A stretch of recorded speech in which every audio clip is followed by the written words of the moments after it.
Hello everyone, thank you for joining me again on this lovely Monday afternoon where this video is being uploaded. We're going to work on the Sierra today. And as you can see, it is on the ramp and I have had a big old sort out in here. We've got Jack's car here, Ami's here, we're still waiting for some custom bits to be made for this. They're taking forever. I wish I had all the tools to do it myself, but you know, there you go. That's coming. This is now in a position where I can work on it. And obviously that brings the Sierra onto the ramp. So that gives me a chance to get it up on the ramp for the first time ever. You know, change all the tires, change the brakes, flexies, engine in, get it running. And yeah, this is gonna be the first time it's been on the ramp. So I'm pretty interested to see what it's like underneath. I'm pretty sure it's decent because when we had a look under it, when it was jacked up and stuff, it looked really, really good for what it was. So let's get this car up on the ramp and see what we're dealing with. Before you do that, please go on the website, check out gresswells.com. The giveaway is live on the Sierra and the tickets are selling pretty quickly. So we've sold nearly 200 tickets already. We're aiming for 500 tickets. There's a lot of people that have entered from Ireland. I've seen people from Germany. I just want to say, it's all up to you to collect this car yourself. Or arrange transportation for it at least, because I don't want to drive it to Germany. Not that I wouldn't make it, but because I'm a very busy man and I don't want to be driving to Germany. So yeah, go on the website, get your tickets. They are selling quickly and we're hoping by the end of the month, someone will be driving home in this car. Thank you very much. Let's carry on.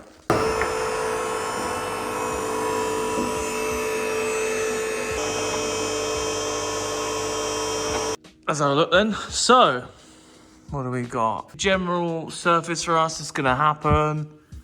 Everything's there. Don't see any like rust around here anywhere. Sills are good all the way along, front to back. The surface on the side of here as well, which is nothing again. Obviously, all the floor pans are all decent. The back edge of the sills are very good in here. Very good. It's a very nice car. Like, I have looked in like the usual areas that people are recommended and you know, it's very good. There is a little hole in the front here, which I am going to fix. Just here, there's a little hole just here. So I'm going to cut this out and fix that next week. But that is it. That is literally it. The whole car, like, everything is very, very, very good. And I'm more than impressed with this car. So good. It is very, very good. All the jacket points are all fine. Chassis rails are fine.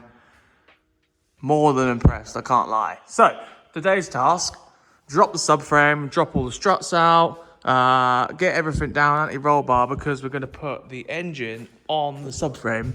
And then from there, we'll drop the engine into the bottom of the car, hook up all the drivetrain, strip all the brakes off, get them ready for a new set. I'm going to get ourselves a new set of braided flexi hoses, put our new steering boots on, just have a general check over the front and rear. I'm going to probably put new rear brake lines on, like metal hard lines. They are still clean and still like pretty good, but on the end of the fittings here, they are a bit scabby. So I'll probably just put a new fitting on the end of those and go around. New wheel cylinders, new shoes, all of that.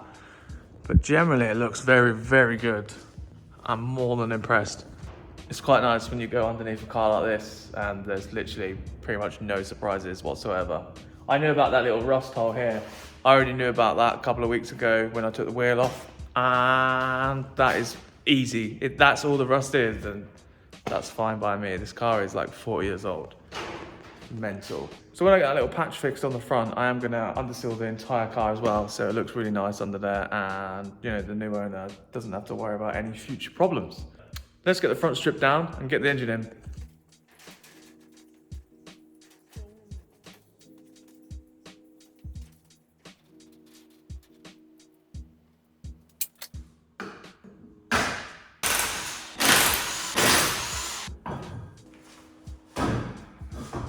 As you can see, the disc and pads are well past it. They're not seized anymore, but they're well past it. So what I'm gonna do now, rip the caliper off, order a set of new disc and pads. I might buy a new caliper or I'll be sending them away to get rebuilt. I'm not quite sure yet, whatever's more cost effective. I don't know if you can get new. Oh, okay. So the slider, I'm gonna show you.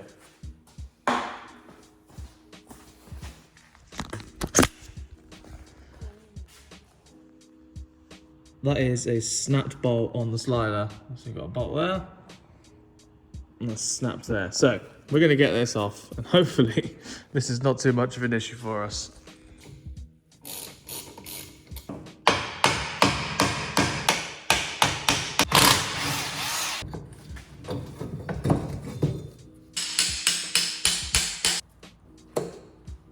Oh, quite good. So flexis usually like to break down inside, so if they've been sat for years, it's very good to just replace them. Otherwise, you'll run into all sorts of problems. Still got nice brake fluid in there though, so yeah, not too bad.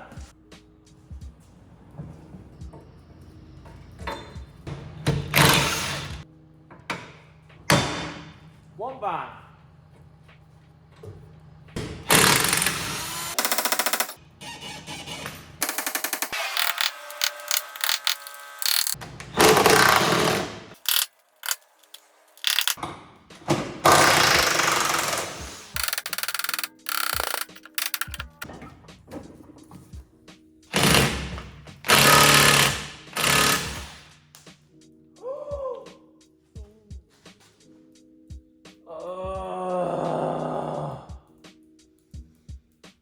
That just snapped. It was all going so well. Oh, for God's sake. That is no good for us. Fuck. Here goes 7 hours.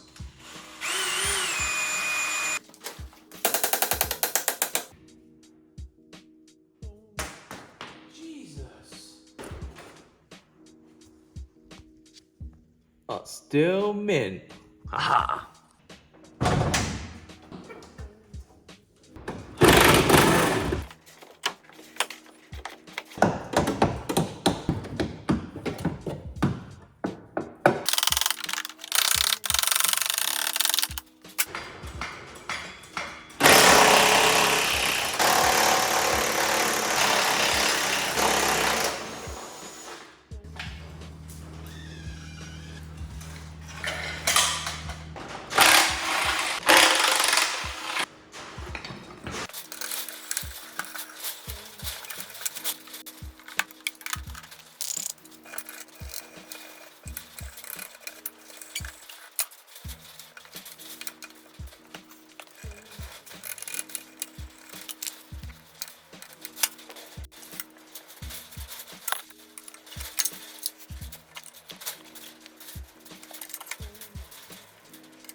Jesus Christ.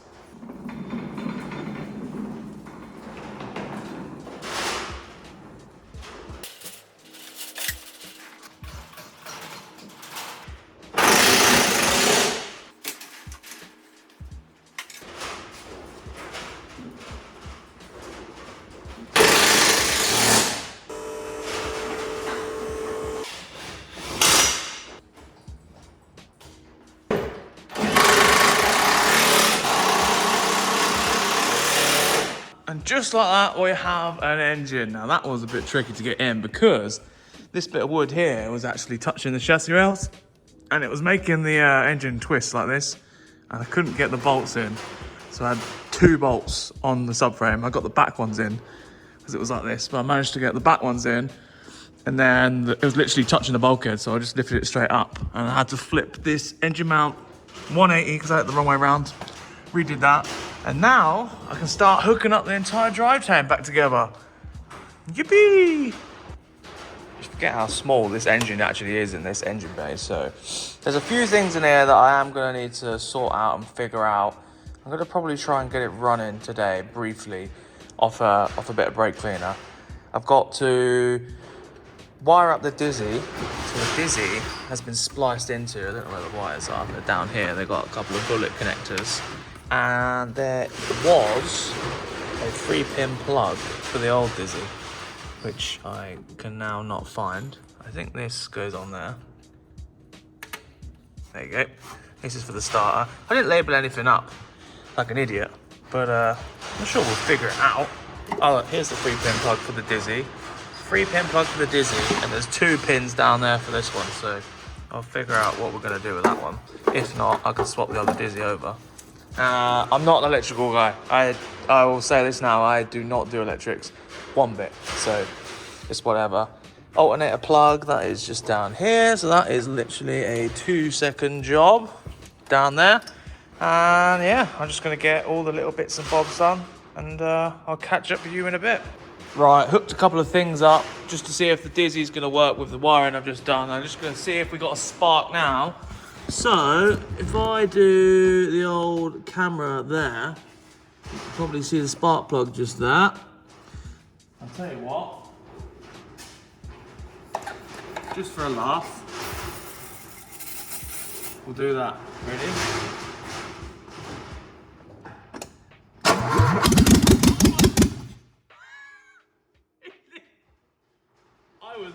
Holy shit! It runs! It runs! That literally fired into life on 3 cylinders. Oh my god. Let me do some more and I'll see if I can get it running a bit more. Maybe I'll get a jerry can and put it in here because I don't want to fill this car up with dirty fuel that's in the fuel tank. I've got to drain it and whatnot. So let me fill it. No way, that literally just started like it was nothing. Oh wow, wicked. Okay, so it runs officially. That was literally the first turn of the tube with a bit of fuel in it. What? Unreal. Timing's all right then. Did that right. Oh, I'm gonna get all this in, do a bit more, see if I can get the exhaust on. It's over there. See if I can get it running.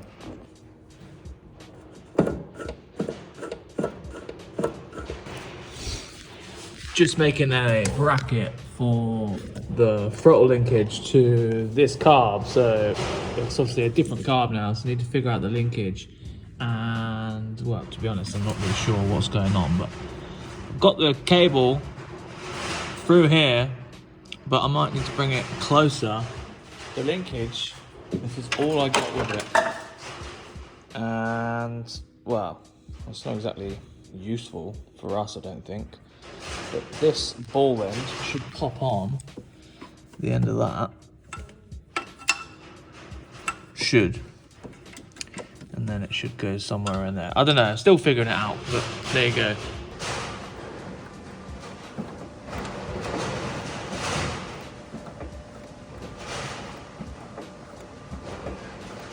Right, so after messing around with this car for way too long, trying to make a linkage work, trying to get the cable in a nice position, I then realised that this is a manual choke. I just assumed there was a bit of linkage that went from here and then joined into it. I didn't even click, but this is a manual choke. So there's a cable like recessed for it, and that's to go like that. But this car doesn't have anything on the dash for a manual choke, so this car needs an electronic choke, which is so annoying. But not all is lost, because I can buy a 32, 36 Weber, and they make brackets for the linkage. So I can buy the bracket and the carb, put it all on, and the carb will be decent. The linkage situation will be sorted. And this carb, I think it's good. I was told it's good carb. And my Mazda over the road, that actually needs a new carb, and that's a manual choke carb. So this is a genuine Weber. I think this will work pretty decent on that one over there, and I'm pretty sure the bolt pattern is exactly the same. So we could probably use this carb on the Mazda. So not all is lost, but I'll order a new Weber for this car. Once I've got that, I can take this off and put it over there, and we'll be happy days. But for now, I'm going to leave it on so we can get it running. I'm going to get it running a little bit on brake cleaner, and that's it. Stick the exhaust on now. I've just been finishing a couple of bits underneath as well, off camera, because I was annoyed with the carb. all the steering, everything back on, struts in, all the gearbox mounts are on, centre prop, all of that. I'm about to put the exhaust on now, and then I'll get it running for us. Haven't put the clutch cable in because it's got that weird ratchet style system on the clutch pedal. If you're a Ford guy, you probably know what I mean. And it's a pain in the ass, so I haven't done that yet. So that's when the car's off the ramp, I'll do that because I need to take the seat out, lay upside down underneath the dash and stuff. I've seen a friend do it, and he was struggling like mad, and I'm not excited for it. So yeah, obviously the strut was fine, new bolt in there, everything's all good. Got all the steering column back in, all the wiring's run, situated. I'm literally waiting for some new fuel line, a thermostat, and then I can rig up all the coolant lines and the alternator and stuff like that. But for now, let's try and get it running once the exhaust is on.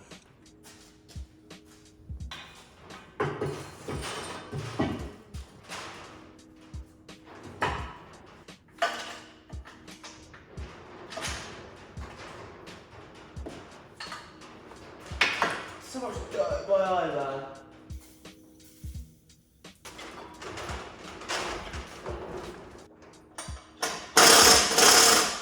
Isn't it cute? Nice. Let's get it started. So, I'm obviously on my own, so I need someone to turn the key. However, on this car, the start motor is very accessible, so I can literally start it with a screwdriver by bridging the terminals. Ignition's on, I can hold the accelerator, put a bit of brake cleaner on it. I'd love to put some actual fuel in it, but the closest petrol station is like 40 minutes away, so we're just going to do it with a bit of brake cleaner right now, and so yeah, see if it starts all right.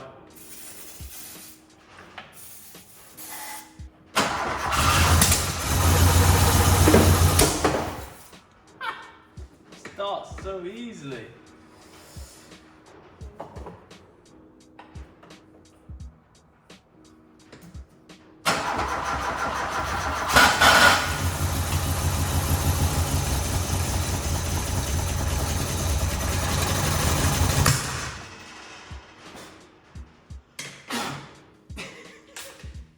Don't look down it while you're doing it. What an idiot.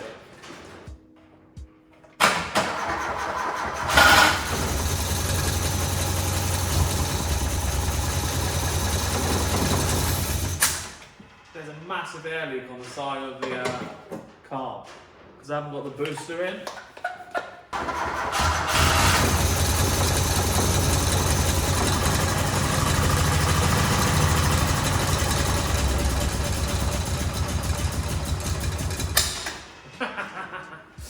I know class doesn't win. We need some actual fuel in there, but it runs. It sounds nice, nothing's rattling, sounds decent.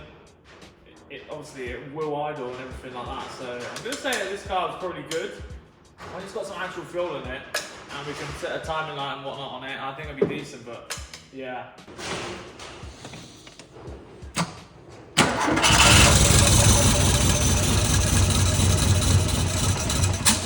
It's got no fuel in it.